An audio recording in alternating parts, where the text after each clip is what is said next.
Halo semuanya, kembali lagi di www.bagaimanacarakerjamobil.vv.c. Pada pembahasan video kali ini, kita akan sama-sama belajar tentang flywheel. Oke, kita mulai.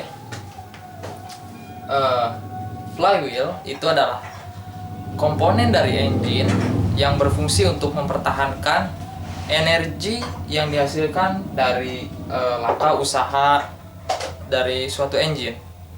Mengapa disebut mempertahankan atau menyimpan daya yang dihasilkan dari engine?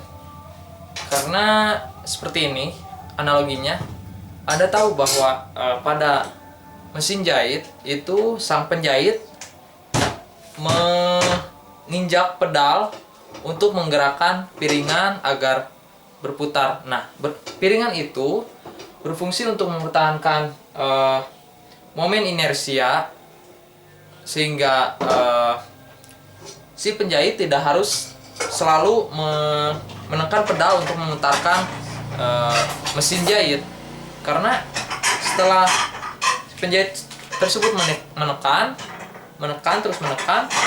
dan putaran piringan itu mempertahankan dari momen inersia yang dihasilkan dari tekanan injakan dari sang penjahit. Dan prinsipnya dari engine pun sama. Ini untuk mempertahankan torsi di sini, mempertahankan torsi dan untuk menyimpan tenaga itu flywheel digunakan untuk semacam mempertahankan momentum. Jadi prinsipnya sama seperti mesin jahit tadi. Dan kita lihat di sini.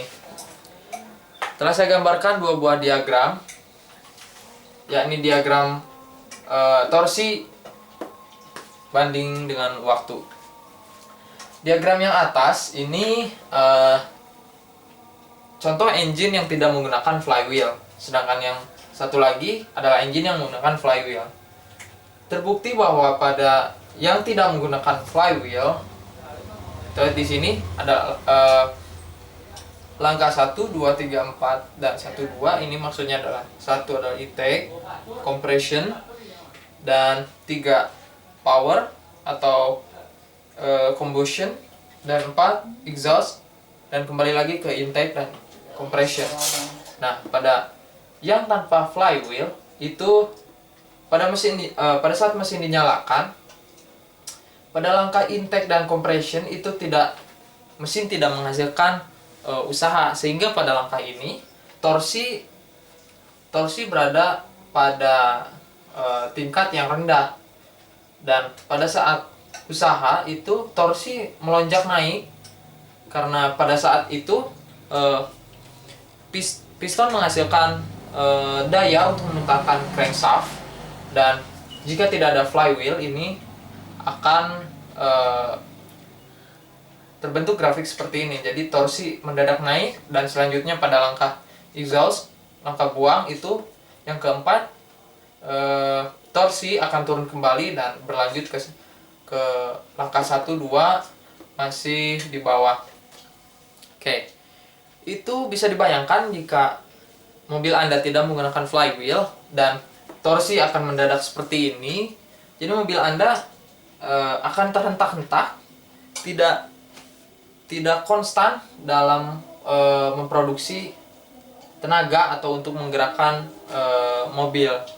Oke, jika dibandingkan dengan yang menggunakan flywheel, di sini kita lihat grafiknya, itu cenderung konstan,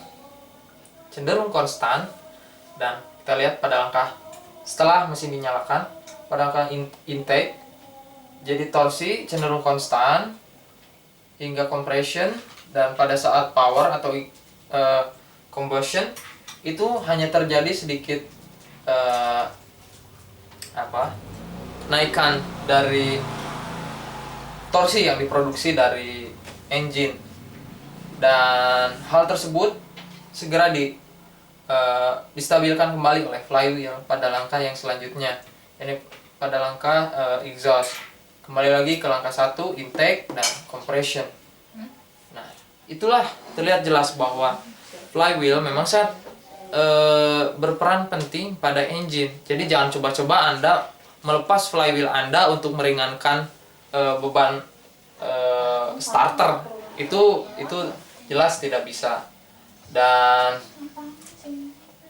ada pembahasan selanjutnya di sini, ada flywheel yang lebih besar. Misalkan Anda menggunakan flywheel yang lebih besar, itu terdapat keuntungannya. Satu,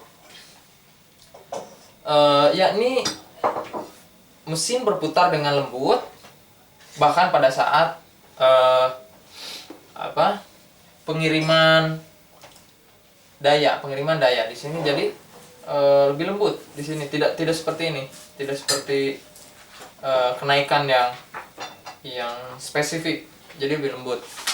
Dan terdapat kekurangannya pula pada flywheel yang lebih besar itu. Flywheel yang lebih besar itu terdapat rotasional inersia yang lebih besar, dan itu membutuhkan energi yang lebih besar pula untuk memutarkan engine.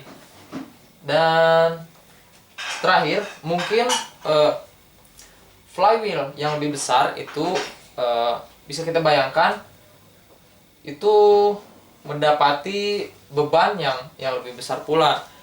Nah, itu jadi mungkin menjadi hambatan pula bagi engine untuk sebagai beban untuk menggerakkan kendaraan. Dan maka dari itu, para insinyur otomotif ini mengusahakan flywheel yang dengan beban ringan namun dapat mempertahankan grafik ini sestabil mungkin, selembut mungkin, untuk dapat menghasilkan kenyamanan berkendara. Dan itulah penjelasan mengenai flywheel.